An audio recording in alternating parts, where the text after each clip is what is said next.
क्या आप जानते हैं, महाभारत में एक ऐसा राजा था जिसे मारना लगभग असंभव था।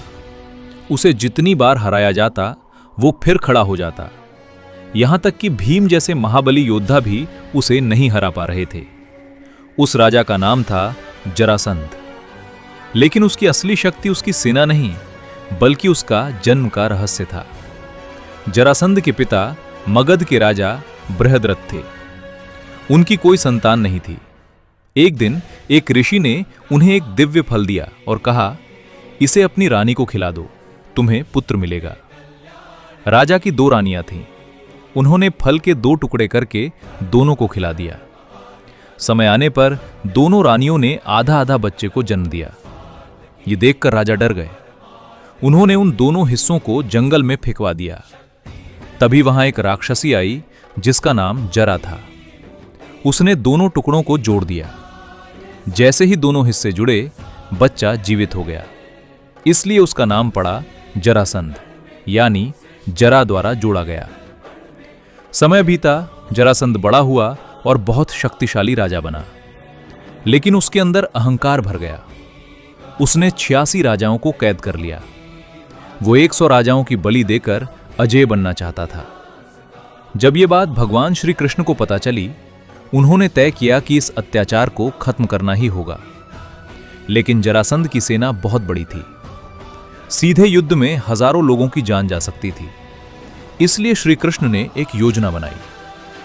वो भीम और अर्जुन के साथ ब्राह्मण बनकर उसके महल पहुंचे। जरासंध ने उनका स्वागत किया और कहा, बताइए क्या चाहिए। तब श्री कृष्ण ने कहा, हमें युद्ध चाहिए। जरासंध समझ गया कि ये कोई साधारण लोग नहीं हैं।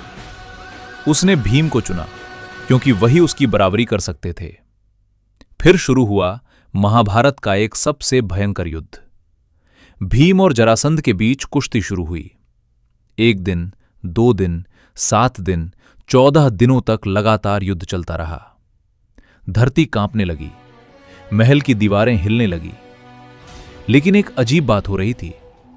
भीम जितनी बार जरासंध को गिराते, वो फिर खड़ा हो जाता। भीम थकने लगे। उन्हें समझ नहीं आ रहा था कि इसे कैसे हराया जाए। तब श्री कृष्ण ने चुपचाप एक पेड़ की टहनी उठाई, उसे बीच से तोड़ा और दोनों टुकड़ों को उल्टी दिशा में फेंक दिया। यह एक संकेत था। भीम तुरंत समझ गए। उन्होंने जरासंध को उठाया, पूरी ताकत से उसके शरीर को 2 हिस्सों में फाड़ दिया और दोनों भागों को उल्टी दिशा में फेंक दिया। इस बार वो दोबारा नहीं जुड़ पाया और इसी तरह जरासंध का अंत हो गया। उसकी मृत्यु के बाद सभी कैद राजा आजाद हो गए। सभी ने श्री कृष्ण को धन्यवाद दिया। तब श्री कृष्ण ने कहा, जब शक्ति के साथ अहंकार जुड़ जाता है तो उसका अंत निश्चित हो जाता है। इस कहानी से हमें सीख मिलती है, ताकत जरूरी है, लेकिन जीत हमेशा बुद्धि और धर्म की होती है।